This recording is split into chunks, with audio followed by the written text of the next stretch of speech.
The quietest force shaping your life is what you consume. It works in silence, invisible, relentless, constantly adjusting your thoughts, your standards, your expectations, even when you think you're unaffected. Most people live unaware of this influence. They focus on discipline, routines, actions, goals. But all of those things are downstream from what they allow to shape their mind every day. It's easy to think consumption is just entertainment, that the feed you scroll through late at night is harmless, that the podcast you let run in the background is just noise, that the casual conversation you tolerate doesn't impact you. But everything you absorb leaves an imprint. Every word you hear trains your thoughts. Every environment you tolerate defines your standards. Every distraction you indulge weakens your focus quietly. You can't consume weakness and expect strength. You can't consume noise and expect clarity. You can't consume mediocrity and expect excellence. The soil of your mind doesn't care what's planted in it. It simply grows whatever seeds you allow. And every moment of your day is an opportunity. You're either planting growth or planting decay. Most people assume they'll rise above their inputs, that they can live surrounded by distraction, gossip, low standards, and then magically summon discipline and focus when needed. But there is no separation. You are becoming what you consume all the time. Even when you think you're relaxing, even when you think it doesn't matter. Every conversation you allow shapes your standards. Every show you watch calibrates your mind. Every person you spend time with reinforces your expectations. Your future isn't being built in one big decision. It's being built by your diet. And the diet isn't just food. It's the thoughts, values, energy, and attention you surround yourself with. That's why some people stay scattered, no matter how hard they try to focus. Because they've trained their mind into chaos through careless consumption. That's why some people feel exhausted before the day begins. Because they've let negative, draining inputs dominate their environment. That's why some people can't break through their ceiling, because they've normalized average standards around them and absorbed them into their identity. You want a sharp mind? Then curate sharp influences. You want a peaceful spirit? Then protect your space from conflict and noise. You want discipline? Then remove everything that tempts you to lower your standards. This isn't about being perfect. It's about being aware. You're not immune to your surroundings. Every headline you read, every voice you let speak into your mind, every environment you allow yourself to sit in, is training you. Even when you think you're off the clock, most people don't lose in public. They lose in private, in the late hours, in the lazy moments, in the small decisions that seem harmless but shape identity quietly. When you tolerate gossip, you train your mind to think small. When you indulge outrage, you train your mind to expect conflict. When you absorb mediocrity, you train your mind to accept less. And all of this happens quietly, invisibly. That's why guarding your inputs is a discipline before discipline. It's not just about avoiding negativity. It's about proactively surrounding yourself with voices, environments, and standards that pull you upward. Even when you're tired, even when you're distracted, even when no one's watching, what you allow in your life during those moments will define who you become. You can't out-hustle a poor environment. You can't outwork a distracted mind. You can't outperform your own attention.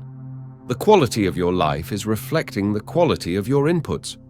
Look around right now. Ask yourself honestly, what is shaping your worldview today? What's filling your idle hours? What's dominating your inner dialogue? What standards have you absorbed quietly from those around you? If you don't like the answers, you don't need more motivation. You need a cleaner diet, because you can't rise above what you repeatedly tolerate. Your tolerance defines your trajectory. So if you're serious about rising, start when no one is looking. Clean up your environment. Sharpen your influences. Protect your attention as your most precious asset, because what you allow near your mind will soon show up in your results. You are not separate from what you consume. You may believe you're strong enough to stay independent, that your willpower can shield you from influence. But the mind doesn't work like that. Exposure creates normalization. What you allow yourself to witness becomes familiar, and what is familiar becomes comfortable. And over time, comfort shapes tolerance, and tolerance shapes identity. Most people slowly become numb to the very things that weaken them. They start by tolerating a little gossip, telling themselves it's just entertainment. Then they tolerate a little outrage, telling themselves it keeps them informed. Then they tolerate low standards in their surroundings, telling themselves they're being flexible. But every tolerance accumulates. Each one lowers the ceiling just a little. Each one chips away at your edge. And soon, they look back and wonder where their focus went, where their hunger went, where their drive disappeared. It didn't vanish suddenly. It was eroded slowly, quietly, by what they consumed every day. So when you sit alone, when you scroll without intention, when you absorb content out of boredom, ask yourself, is this shaping me toward who I want to be? Is this reinforcing the identity I'm building? Or is this weakening the foundation I claim to care about? Your answer to those questions is everything. The gap between your current self and your ideal self is not just hard work, it's attention management. The people who seem clear-minded, grounded, laser-focused, they didn't become that way by accident. They became that way because they curated their influences relentlessly. They said no to distraction long before distraction became popular. They filtered their environment even when it felt unnecessary. They protected their space when everyone around them was careless with theirs. And it's not just external influences that matter. It's internal consumption too.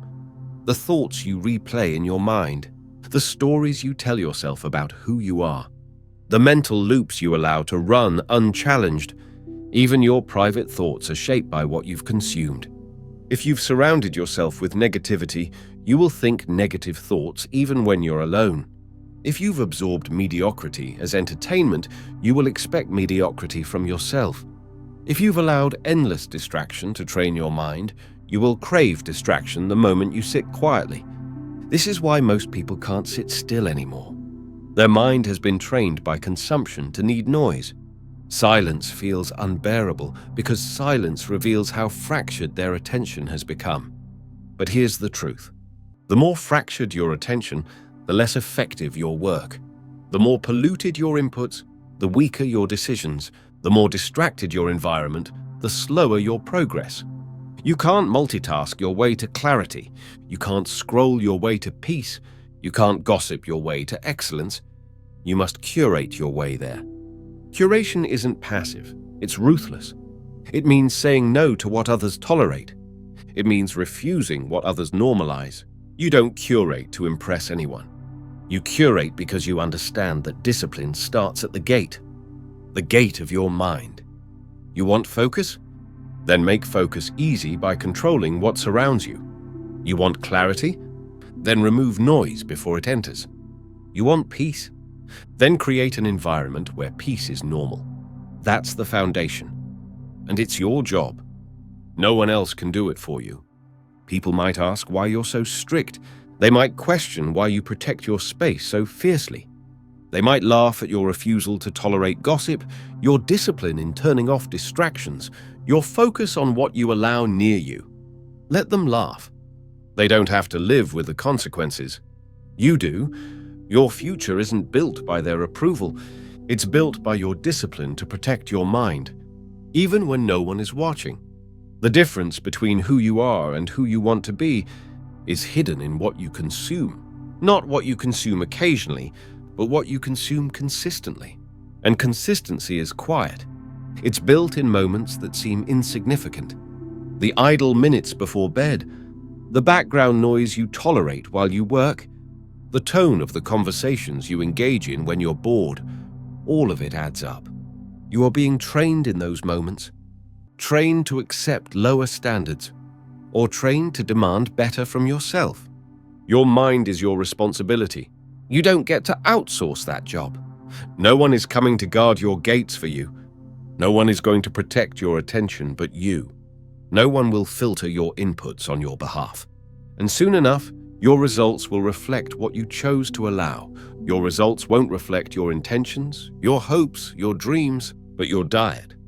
Your mental diet is building your reality.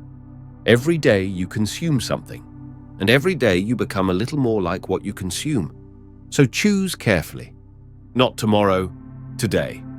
Not when it's easy, when it's hard. Not when you're motivated, when you're tired.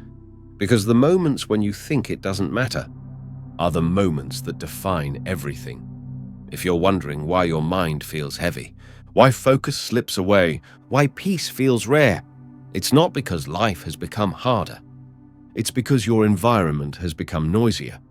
Noise doesn't just distract you when you work, it lingers long after the distraction ends. It clutters your mind even when you think you've moved on. It weakens your ability to stay centered, to think clearly, to return to what matters. That's why curation isn't optional. If you want clarity, you can't simply try harder to concentrate. You need to stop flooding your mind in the first place. If you want peace, you can't just hope to feel calm someday. You must build a space that makes calm your natural state. Your mind isn't a fortress unless you turn it into one. Left alone, it absorbs everything. The tone of voices around you, the quality of conversations you tolerate, the energy of spaces you inhabit. The erosion of discipline doesn't happen through one big mistake. It happens quietly as you allow subtle distractions to shape your thoughts. The erosion of standards doesn't happen in a single decision. It happens when you normalize small compromises, when you tell yourself just this once, until just this once becomes your default behavior. That's why most people lose the battle quietly, long before they realize they've drifted from their goals. It's not because they didn't care. It's because they didn't protect their attention while they weren't watching. That's where your future is being written. In the moments you think don't matter. In the hours when you're tired, when you're alone, when you're off guard.